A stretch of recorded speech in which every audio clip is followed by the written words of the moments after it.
popping on 100 Gang? It's your boy 100 Gang Nate, back outside with another video today. And if you're new to the channel, go ahead and hit that subscribe button. If you've been with the channel, I really appreciate it. And if you need some drip, y'all know it's winter time. Even in the summertime, we got some drip for you. Go ahead and go to 100gangclothing.com. And you know we got the big Z in the back. The big Z, not the little one. Big one, not the little one. You know what I'm saying? We out here in the back seat. And if you know that you love cars, well, we have a group called the MOC.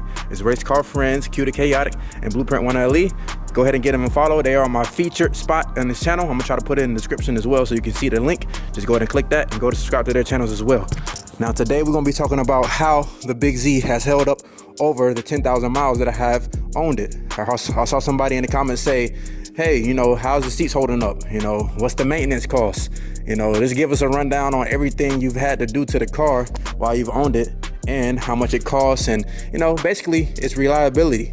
So today we're gonna go and do that, and I'm gonna go through it, let y'all know how much it has cost me in terms of like maintenance, gas, oil changes, car washes, and also I'm gonna let you guys know how it's holding up in terms of 10,000 miles. Like, is it staying together or is it falling apart? Because you know, some cars fall apart after a very short time. But today we're gonna find out whether the Big Z, the big one, not the little one, whether it's dependable or not. Let's go. So guys, for the first 10,000 miles in terms of drivability with this vehicle, I'm gonna keep it 100. No, matter of fact, I'm gonna keep it 1,000. This vehicle right here has held up over beyond expectations.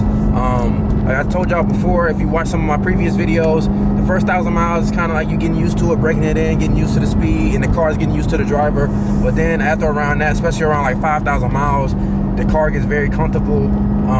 You become very confident driving the car. It just turns into a straight beast. I mean, some days it's like I cannot believe that they have a car on the road that is this fast and it's legal. Like, you can actually go buy it. You know what I mean? Like, you ever seen those like police videos, like when they chasing the Hellcats or all these other cars and stuff like that, and then like the Hellcat leaves the cop in like 10-20 seconds? This car is capable of doing that as well. Like, it's so scary that these cars are for sale, because you can pretty much outrun anything that hasn't been modified or isn't like a supercar. You know what I'm saying? Just straight off the top, you're gonna be faster than 95% of the people on the road when you have a ZL1 1LE or a ZL1 or SS 1LE, something like that. These cars are amazing machines. These are not, once you start getting into cars like this, it's no longer a car, it's a machine. This is a machine, you know what I'm saying? Because it just does everything that is made to do extremely well. And like I said, for the first 10,000 miles, it has held up extremely well. I have no complaints. The only thing I have to do is change the oil, and I've changed the oil about 3 times. And I changed my own oil. First one was complimentary of Chevrolet, so I changed my own oil. There's 2 times after that, and the cost for that for me, you got about 10 quarts of oil, and they're all about like $11 a quart, so about $120. Then the filter is about, I think filter is like $10 or $20. So each oil change, I would just say go ahead and estimate, put away money like $170, just to be safe. It's gonna be a little bit less than that, but I just say $170 ballpark range of your oil. You know what I'm saying? Because it takes 10 quarts. This big boy V8, it take a lot of oil.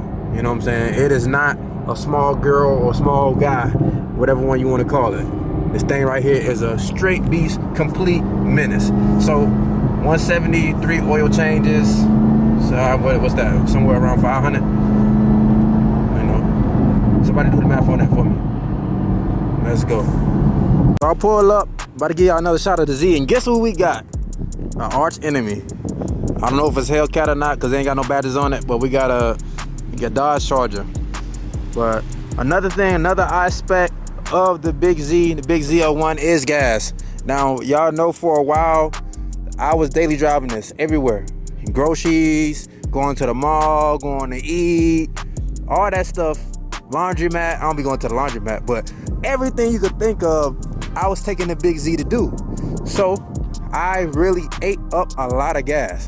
And to be 100 with you, if you're daily driving this, I hope you're prepared to have a gas bill for your car. Because for me, I would have to fill this thing up at least twice a week, and during it, in that twice a week, it'd be $60, $65 each time. So I would have to budget out at least $120 a week, and if you put that into month terms, that's $480 a month.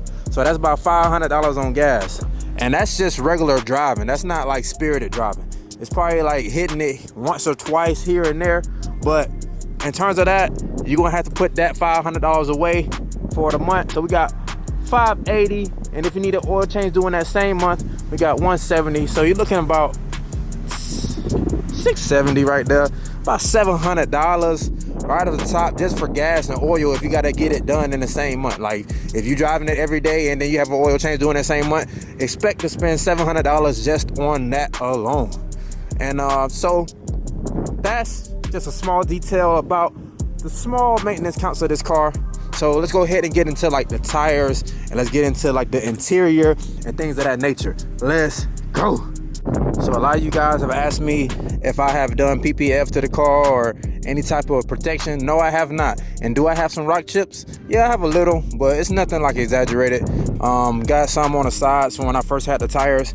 My recommendation is to, like, if you don't want to get no rock trips, because when you get the car, it's gonna come with these sticky tires. I don't know if they are 888s or the Goodyear Eagle ones. I think that's what it's called. But the stock tires pick up a lot of rocks. So if you want to avoid rock trips and not want to wrap your car, I suggest getting the tires changed immediately. Because that wrapping stuff, I was gonna get it wrapped. When I looked into it, everybody was quoting me like $2,000 to $3,000. I'm like, yo, son, I'm not doing that right out the gate. Like, I ain't finna get y'all 2-3 G's to wrap a car when I'm gonna have to change the tires and another 10 anyway. That's another thing. Like, if you do plan on wrapping the car when you first get it off the top, you're gonna pay like $2,000 to $3,000 to get the whole thing wrapped, and then you're gonna have to replace the tires. That's gonna be about $2,000 as well. So, and that's depending on what you get. I got the hand cooked, so they were close to $2,000. But if you get like the Michelin 4S's, those gonna be $2,000 at least. You know, or the Continentals, those are gonna be $2,000 at least. So those are things to think about if you want to get this vehicle just straight off the top.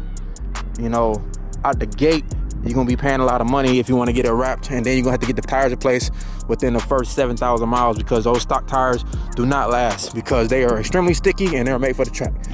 Now, in terms of the interior is still looking very clean and crispy. It's 10,000 miles and everything looks good. You know, the seats still look pristine. They're not creasing, none of that. They look good. The only thing that's wrong with my seats is I got some cream, but the MOC, they know where I got that from, so you know it ain't no problem. But everything else about that in the interior is still on lock. The interior is still sexy. This is why I sit a lot of the time, so I'm gonna show y'all this.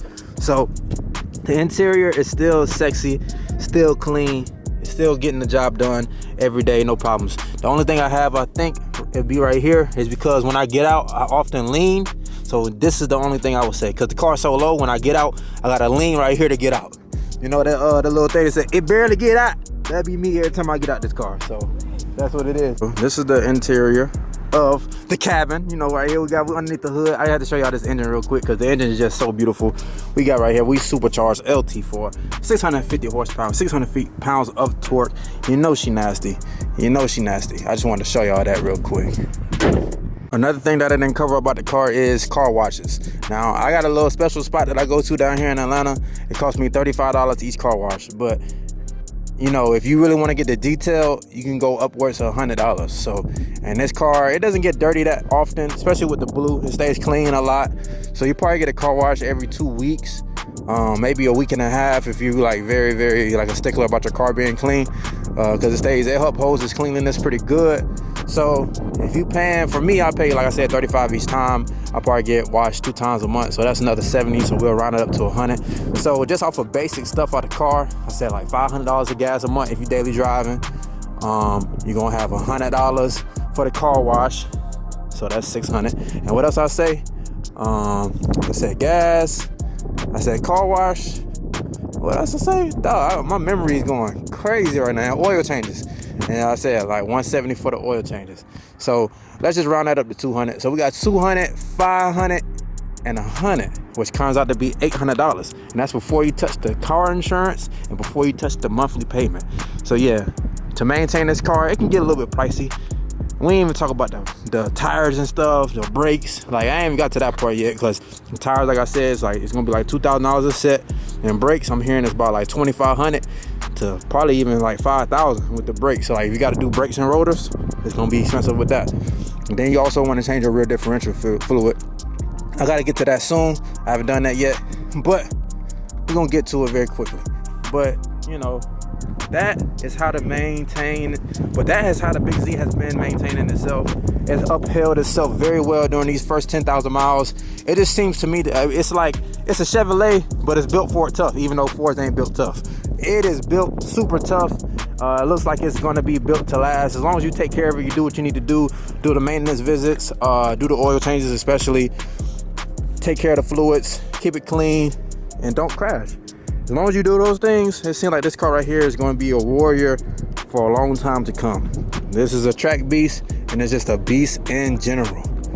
Let's go. So guys, once again, if you're new to the channel, go hit that subscribe button. If you've been with the channel, I really appreciate it.